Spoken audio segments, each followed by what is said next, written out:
Hello guys! Ayan, gagawa tayo ngayon na props for sasakyan ni Audie for Halloween. So, she will be a firefighter. You still have those, dear. She will be a firefighter. And then, gagawa tayo ng fire truck. Okay. So, ayan. So, we will start with the wagon. Yan yung pala yung wagon na bigay sa kanya ng lola niya.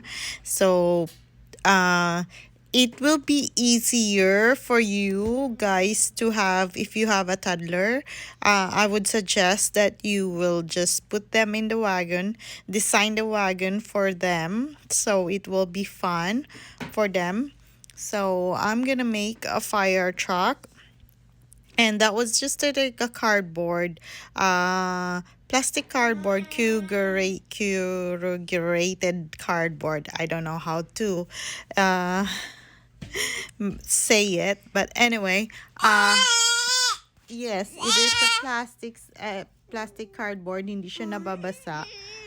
And galing siya sa pinagtatrabahuan ko dati. So, yun yung mga ginagawa nilang signs, guys. Yung mga ginagawa nilang billboards, parang ginagawa nilang signs sa kanilang shop, sa kanilang store para sa labas. So, ang ginawa ko pala is for the yung sa sirens niya, yung sa ilaw, is a Mod Podge and acrylic paint lang. So, to have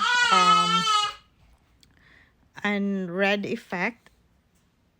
So, ayoko rin ng paint because paint is gonna be too heavy. Hindi makikita yung light sa loob. But anyway, so my Mod Podge is dry, super dry. So, I choose the Minwax naman to have it like clear coated. Pero reddish kind of thing yung anya. So, ayan na, natapos na namin yung wagon, guys. Hindi ko na pala na-video yung, yung pagka-cut ko. So, mabilis lang naman siyang i-cut.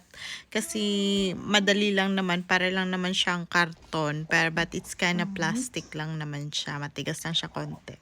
But anyway, ang ginawa ko is nilagyan ko lang siya ng zip tie. So, para maganda yung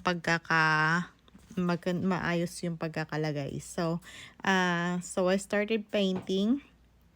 The fire truck color here in Canada is of course red, right? Fire truck is red color. Ayan. Nabili ko yung paint. Actually, nabili ko yung paint binili namin yung paint sa Canadian Tire worth $10.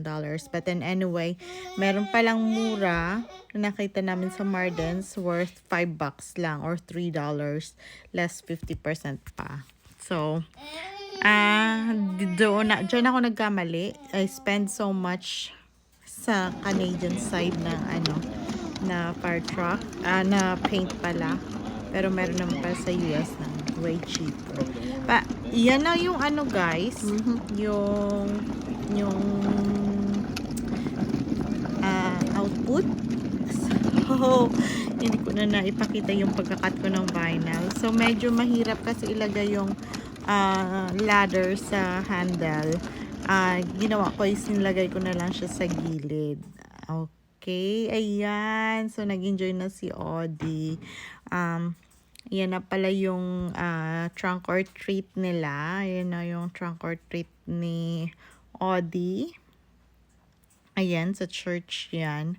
At saka yung marami pa siyang videos kaso hindi ko na siya na isama kasi na-delete ko na ata yung iba.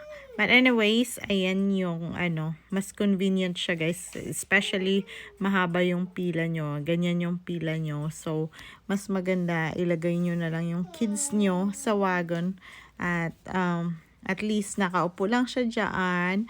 And yun na pala yung lights na nilagyan ko pa lang siya ng mini lights. Tapos As sa headlights, naglagay din ako ng headlights for the car. Maganda din siyang tingnan. Sa fire truck, maganda din tingnan yung yung headlights. Ayan, makikita niyo yung headlights, guys.